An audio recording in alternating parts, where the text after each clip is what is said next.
ادھر سے ہی پڑھتی ہوں جیسے کسی حد تک ٹھیک کہا تم نے، یہ ملک ہمارا ہے جہاں اسکول، ہسپتال، سڑکیں، پل اور پارک وغیرہ ہم سب کا مشترکہ اثاثہ ہیں۔ ہمیں ہر چیز سے پیار ہونا چاہیے۔ جب آدمی کو کوئی چیز اچھی لگتی ہے تو وہ ہر طرح سے اس کا خیال رکھتا ہے، اس کی حفاظت کرتا ہے، اسے ہر نقصان سے بچاتا ہے۔ ہمیں اگر اپنے ملک سے پیار ہے تو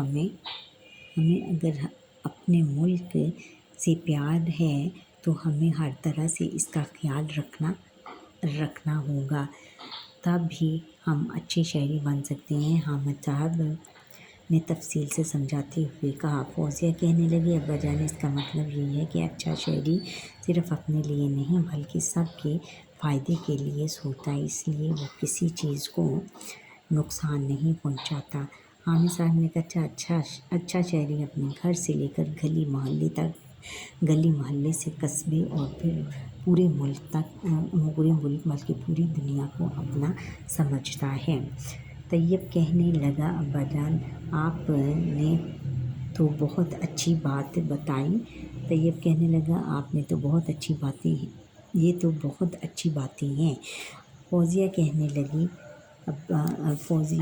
لگی، ابا جان، مجھے یاد آیا، ایک دفعہ ہماری استانی صاحبہ نے بتایا تھا کہ اگر تم اچھے شہری بننا چاہتے ہو تو تمہیں چھوٹی چھوٹی چیزوں کا بھی خیال رکھنا ہوگا۔ مثلاً اگر کمرے میں کوئی نہیں تو پنکھا اور بلب بند کر دے، پانی بہہ رہا ہو تو ٹوٹی بند کر دے، بس یا ریل گاڑی میں سفر کریں تو بغیر ٹکٹ کے سفر نہ کریں، اپنے ملک اور اس میں رہنے والوں سے محبت کریں۔ حامد صاحب نے کہا، بیٹا، یہ بات بالکل ٹھیک ہے۔ اچھا شہری قانون کا احترام کرتا ہے، وہ اصولوں کی خلاف ورزی نہیں کرتا۔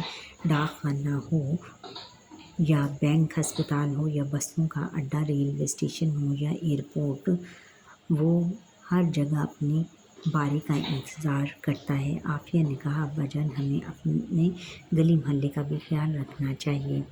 حامد صاحب نے کہا، ہاں بالکل، اب بات آپ کی سمجھ میں آنے لگی۔ ہمیں گھر کا کوڑا کرکٹ گلی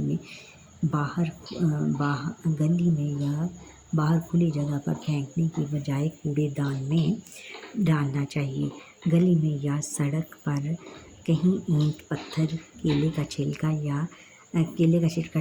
کانٹا یا کوئی خاردار جھاڑی نظر آئے تو اسے ہٹا دینا چاہیے۔ یہ تو بہت آسان کام ہے، طیب نے جوش سے کہا۔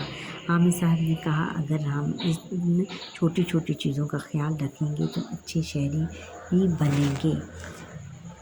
مجھے امید ہے کہ تم اچھے شہری بنو گے۔ تینوں بچوں نے بیک آواز کہا، انشاءاللہ۔ اس میں انہوں نے یہ بتایا ہے کہ جیسے وہ بچوں نے پھول توڑے تھے اور پھول تو